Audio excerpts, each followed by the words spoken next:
Three, two, one.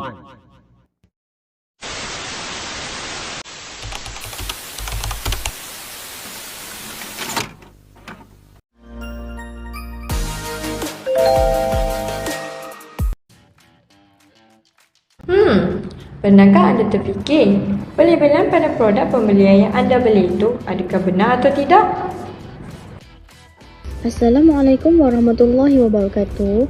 Nama saya Awad Nazla binti Zahidi. Saya akan menerangkan pengenalan. Pelabelan makanan mestilah bertujuan untuk membekalkan maklumat yang benar dan jelas tentang sesuatu produk. Label makanan berfungsi sebagai perantara komunikasi dengan pihak pengeluar makanan yang ingin menerangkan kepada pengguna akan kebaikan produknya daripada sudut kesihatan. Ia memberi maklumat mengenai jumlah dan jenis nutrien yang terkandung dalam makanan tersebut. Pelabelan makanan hendaklah mematuhi peraturan-peraturan makanan PPM 1985 dan tidak boleh mengelirukan atau memperdayakan pengguna. Seterusnya, saya akan sambung dengan perkara yang dilarang pada pelabelan. Perkara yang dilarang pada pelabelan ialah label sesuatu makanan tidak boleh mengandungi perihalan yang bercanggah dengan pernyataan atau isi kandungan label tersebut. Perkataan atau pernyataan yang menunjukkan penggradan, kualiti, kelebihan atau yang mempunyai maksud yang sama boleh dinyatakan sekiranya diperlakukan oleh pihak berkuasa yang bertanggungjawab untuk penggradan tersebut. Contohnya, telur dan beras. Perkataan tulen atau perkataan lain yang mempunyai maksud yang sama adalah tidak dibenarkan. Walau bagaimanapun, perkataan tulen atau perkataan lain yang mempunyai maksud yang sama boleh dinyatakan sekiranya makanan itu adalah dari kekuatan, ketulenan atau kualiti yang ditetapkan oleh PPM 1985 dan bebas daripada apa-apa bahan tambahan lain selain daripada bahan tambahan yang diperlukan dalam pemprosesan makanan tersebut. Dan tidak terdapat penuntutan nyata dalam PPM 1985 yang melarang penggunaan perkataan itu pada label makanan tersebut. Hai, nama saya Nur Aya Melissa binti Suasman. Ini merupakan akuan yang tidak dibenarkan dalam pelabelan makanan. Pertama, akuan yang menyatakan bahawa mana-mana makanan tertentu akan membekalkan sumber yang mencukupi bagi semua nutrien yang penting. Kedua, akuan yang membayangkan bahawa suatu diet yang seimbang atau gabungan pelbagai jenis makanan tidak dapat membekalkan jumlah yang mencukupi bagi semua nutrien.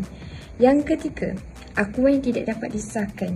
Yang keempat, akuan yang mencadangkan bahawa suatu makanan boleh mencegah, mengurangkan, merawat atau menyemburkan pesakit, gangguan atau keadaan fisiologi yang lain.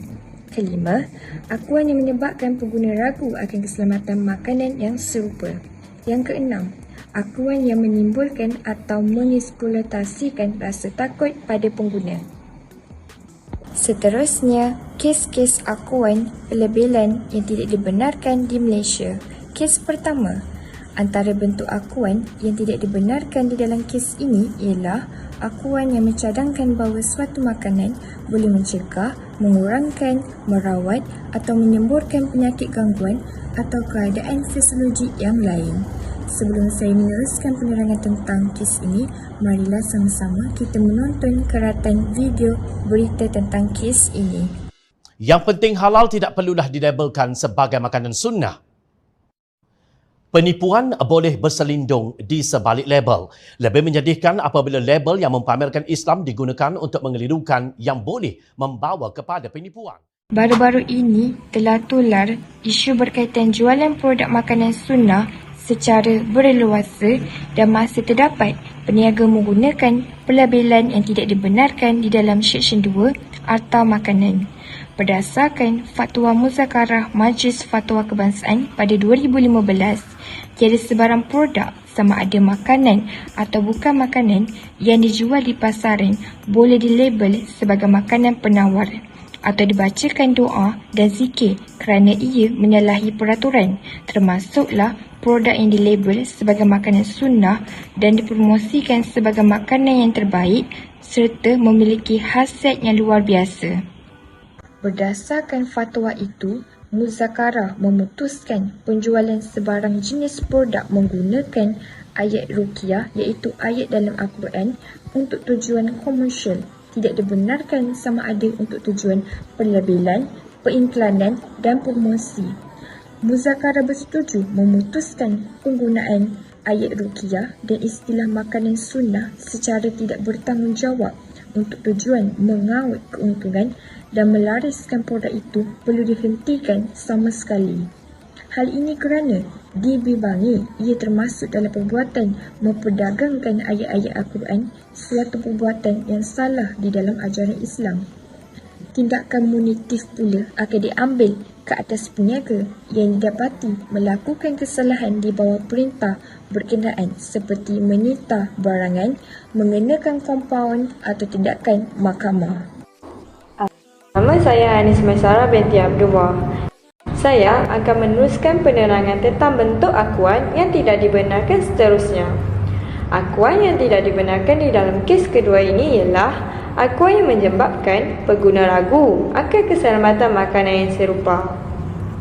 Kes yang saya pilih bagi akuan tersebut ialah sambal nyet karo aming yang palsu. Siapa sahaja tidak mengenali karo aming yang dikagumi ramai kerana video masakan kreatif yang dikongsi hingga menerima jumlah like dan share yang tinggi di dalam Instagram dan TikTok. Hey, what's up guys? Welcome to my... Bukan itu sahaja, beliau juga membuat perniagaan sambal nyet. Sambal nyet keluaran beliau telah mencapai jualan 1 juta ringgit dalam tempoh yang singkat. Namun begitu, ada perkara yang tidak menyenangkan telah berlaku. Ada individu yang muncul mengambil kesempatan di atas populariti sambal nyet tersebut dengan mengaku sebagai reseller. Namun, sebenarnya menjual produk palsu. Susulan dari kejadian itu, Karo Aming telah meminta bantuan rakannya untuk membeli produk itu daripada individu tersebut. Ternyata, sambal berkenaan bukanlah sambal asli seperti yang didakwa kerana sambal tersebut mempunyai pelekat yang pudar, postcode menggunakan tulisan yang berbeza dan tekstur sambal juga berbeza. Stiker pelabelan yang digunakan oleh reseller penipu itu merupakan scan dari stiker original dan print balik untuk dilekatkan pada botol sambal nyet tiruan tersebut.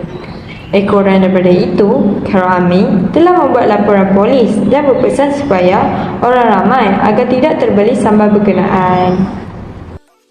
Hal ini terjadi kerana pengguna beranggapan reseller tersebut ialah reseller yang terdaftar dari perniagaan tersebut. Bukan itu sahaja, bungkusan palsu sambal itu juga betul-betul mengikut bungkusan sambal yang sebenar. Tetapi, kualiti sambal itu tidak sama dengan sambal yang sebenar. Oleh itu, kita sebagai pembeli haruslah bijak menyemak pelabelan produk yang asli atau palsu. Saya Muhammad Hafiz bin Nazri akan membentangkan tentang kes terakhir bagi bentuk akuan yang tidak dibenarkan. Di dalam kes terakhir ini, kami telah menemukan beberapa akuan yang menimbulkan atau mengeksploitasikan rasa takut pada para pengguna di negara ini. Dari luar, botol-botol minuman di sebuah kedai runcit di Bukit Mertajam tidak ubah seperti diisi dengan air mineral. Namun apabila dibuka, ia berbau alkohol. Hal ini demikian kerana dari luar bungkusan pada botol-botol minuman mineral yang terletak pada sebuah kedai runcit di Bukit Mertajam, di mana ianya tidak diubah seperti diisi dengan air mineral. Namun apabila dibuka penutupnya, ia berbau alkohol. Di saat itu juga, premis itu telah disyaki memproses minuman jenis Samsu secara haram yang dikuatiri dicampur dengan bahan terlarang sebelum dijual kepada para pelanggannya. Oleh itu, susulan peningkatan kes kematian akibat keracunan metanol, bahagian keselamatan dan kualiti makanan, Jabatan Kesihatan Pulau Pinang telah mempergiat dengan sebuah operasi dengan menyerbu sebuah kedai runcit di Bukit Mertajam itu. Setibanya mereka di sana, terdapat banyak pengumpulan botol air mineral yang kosong pada luar kedai tersebut dan disangka botol air tersebut berbau bekas minuman keras, di mana botol mineral itu digunakan untuk membungkus minuman keras, dan pemeriksaan di dalam premis tersebut telah menemukan tong-tong yang berisi perapan beras yang menunjukkan proses membuat tuak. Penjaga premis itu memberi alasan bahawa perapan beras tersebut digunakan untuk memberi makanan kepada orang ramai. Muslihat penjaga premis tersebut telah terbongkar apabila pihak berkuasa menemukan botol berisi tuak di bawah meja premis tersebut. Seterusnya, pihak berkuasa tersebut telah menyatakan bahawa pihak syarikat air mineral itu boleh mengenakan saman kepada pihak premis itu kerana premis tersebut telah memburukkan nama syarikat itu dengan menggunakan pelabelan botol air itu dengan mengubah pada penjualan arak atau membungkus semula. Akhir sekali, pihak berkuasa telah membuat rampasan dan mengeluarkan 2 notis di bawah akta pelabelan yang beranggarkan RM6,000 Malaysia kepada premis kedai tersebut. Saya Nohani Syairah binti Mahlan. Saya akan teruskan dengan panduan membaca pelabelan. Ini merupakan pelabelan yang betul bagi suatu produk. Ia mempunyai: pertama, panel maklumat pemakanan; kedua, akuan pemakanan; ketiga, senarai ramuan; 4, penandaan tarikh; 5, informasi mengenai penghilangan atau pengeluar. Kesimpulan: penyampaian maklumat melalui label makanan telah diterima sebagai salah satu strategi dalam membantu untuk membuat pilihan makanan. Gunakan maklumat ini sebagai salah satu cara untuk memperkaya pengetahuan mengenai makanan dan kesihatan dalam kehidupan kita. Jadi, sebagai pengguna dan masyarakat yang bijak, kita boleh mengetahui dan memilih produk makanan dan minuman yang sesuai dan selamat dengan merujuk kepada label pemakanan yang tepat. Adalah menjadi tanggungjawab pihak industri untuk memastikan label makanan mematuhi PPM 1985 yang ditetapkan, tidak menipu dan tidak mengelirukan pengguna. Penalti bagi kegagalan mematuhi kehendak pelabelan makanan boleh dikenakan denda iaitu tidak melebihi RM5,000 atau penjara tidak lebih 2 tahun atau kedua-duanya. Sekian, terima kasih.